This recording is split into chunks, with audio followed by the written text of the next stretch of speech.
Assalamualaikum warahmatullahi wabarakatuh. Nama saya Endang Eka Murti. Saya bertugas di SDN Jati Asih 4 Bekasi sebagai guru kelas. Pada hari ini, Sabtu 20 Februari 2021, saya akan melaksanakan kegiatan pengimbasan Bimtek Guru Belajar seri asesmen kompetensi minimum untuk tingkat SD. Setelah saya selesai mengikuti Bimtek, dapat diketahui bahwa tujuan dari program ini adalah peserta dapat 1. Memahami konsep asesmen nasional. 2. Memahami bentuk pelaksanaan asesmen nasional. 3. Menganalisis contoh asesmen literasi membaca pada asesmen kompetensi minimum. 4. Menganalisis contoh asesmen numerasi pada asesmen kompetensi minimum. 5. Membaca dan menindaklanjuti laporan hasil asesmen kompetensi minimum.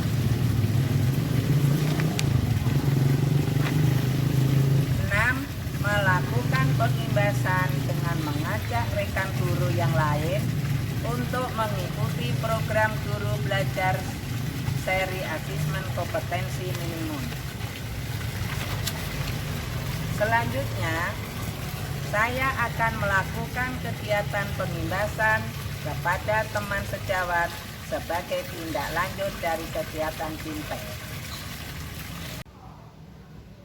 Baiklah rekan-rekan semuanya, di sini saya akan menjelaskan tentang pengimbasan Bimtek AKM.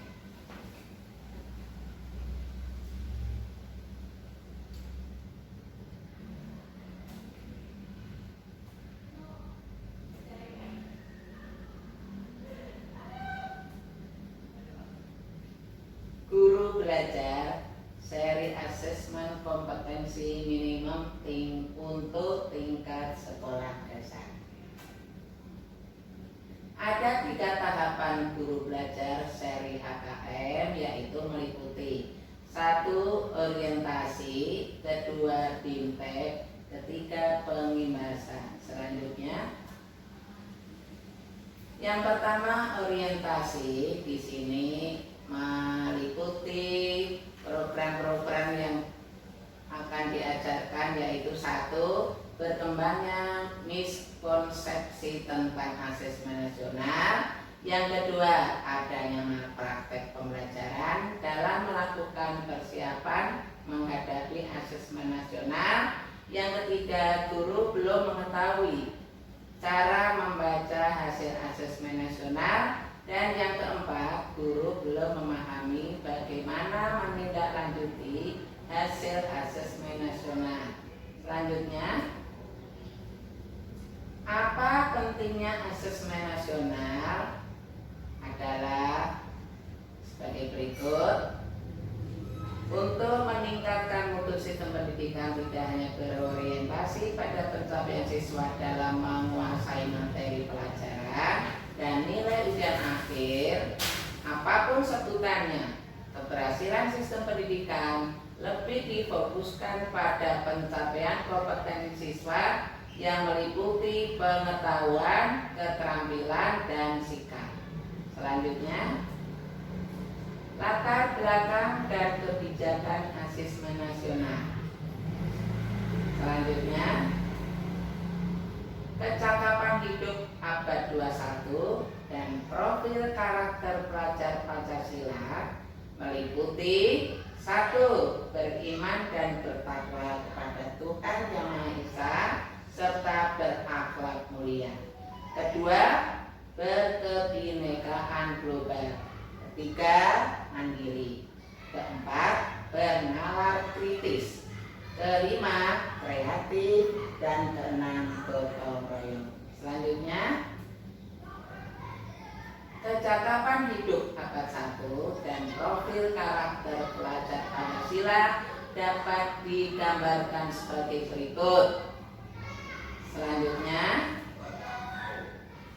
keterkaitan asesmen nasional dengan kecakapan abad 21 dan profil pelajar Pancasila dapat digambarkan sebagai berikut. Selanjutnya, yang kedua, bintang program ini akan efektif bila Anda 1. Mengikuti instruksi pembelajaran dengan teliti. Kedua, mempelajari secara seksama semua konsep. Ketiga, mengisi kuis dan diskusi dengan sebenar-benarnya. Keempat, melakukan latihan secara mandiri dan berkala. Selanjutnya, konsep asesmen nasional.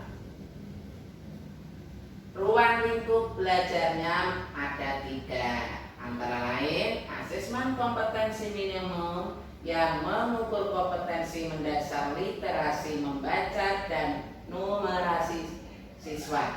Yang kedua, survei karakter yang mengukur sikap, nilai, keyakinan, dan kebiasaan yang mencerminkan karakter siswa. Ketiga, survei lingkungan belajar yang mengukur kualitas berbagai aspek input dan proses belajar mengajar di kelas maupun di tingkat sekolah. Selanjutnya, tujuan dan manfaat asesmen nasional meliputi 1. Asesmen nasional menghasilkan informasi untuk memantau A. Perkembangan mutu dari waktu ke waktu. B. Kesenjangan antar bagian di dalam sistem pendidikan. Misalnya, di satuan pendidikan antara kelompok sosial ekonomi, di satuan antar wilayah antara sekolah negeri dan swasta, antar daerah, ataupun antar kelompok berdasarkan atribut tertentu. Kedua, asesmen nasional bertujuan untuk menunjukkan apa yang seharusnya menjadi tujuan utama sekolah, yakni pengembangan kompetensi dan karakter siswa. Yang ketiga, asesmen nasional juga memberi gambaran tentang karakteristik esensial sebuah sekolah yang efektif untuk mencapai tujuan utama tersebut. Hal ini diharapkan dapat mendorong sekolah dan dinas pendidikan untuk menfokuskan sumber daya pada perbaikan mutu pembelajaran. Selanjutnya, manfaat asesmen nasional. Selanjutnya, membandingkan asesmen nasional dengan ujian nasional. Di sini bisa dilihat bagaimana bagian dari kriteria asesmen dan ujian nasional. Selanjutnya, asesmen nasional bukan pengganti ujian nasional, yaitu asesmen nasional lebih memberikan gambaran yang lebih utuh dan luas mengenai mutu pendidikan, bukan hanya secara kognitif, namun juga karakter dan iklim belajar. Selanjutnya, evaluasi ujian nasional. Di sini meliputi 3 butir. Selanjutnya, petunjuk dan teknis pelaksanaan asesmen nasional. Dapat dilihat bagiannya tertera di sini.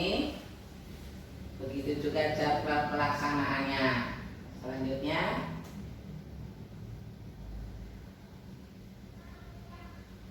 kriteria peserta asesmen nasional meliputi 2, yaitu mengapa asesmen nasional hanya diikuti oleh sebagian siswa, dan yang kedua, mengapa yang menjadi simpel adalah siswa kelas 5, kelas 8, dan kelas 11.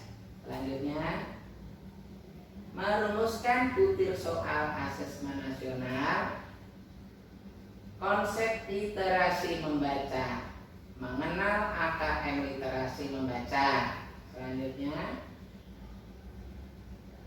menganalisis tahap asesmen literasi membaca tingkat SD. Selanjutnya,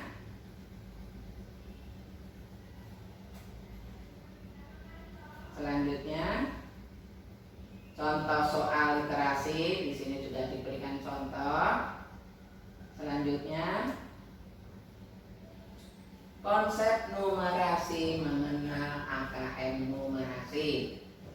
Di sini dibagi menjadi 4, yaitu yang pertama bilangan, yang kedua pengukuran dan geometri, ketiga data dan ketidakpastian, dan terakhir adalah aljabar. Selanjutnya, tindak lanjut pelaporan hasil asesmen mengidentifikasi 4 kategori tingkat penguasaan kompetensi. Bisa dilihat di sini ada badannya. Selanjutnya,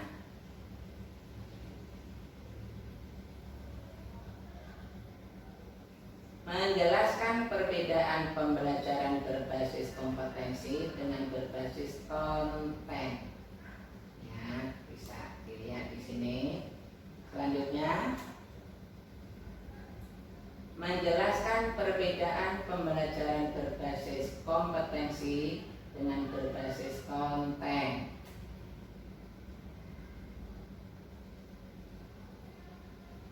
Analisis kategori penguasaan kompetensi untuk tindak lanjut pembelajaran. Ya, bisa dilihat di sini ada badannya. Ada 4, yaitu perlu intensitas khusus, yang kedua dasar, ketiga kecakapan, dan keempat mahir. Selanjutnya, merekomendasikan strategi pembelajaran berdasarkan hasil laporan asesmen kompetensi minimum. Ya, di sini meliputi 4. Ya, selanjutnya, segitiga belajar, yaitu meliputi kurikulum, asesmen, dan pembelajaran. Dapat dilihat di situ. Ya, kiranya apa yang sudah dipelajari mudah-mudahan bisa diterima. Sekian, terima kasih. Wassalamualaikum warahmatullahi wabarakatuh.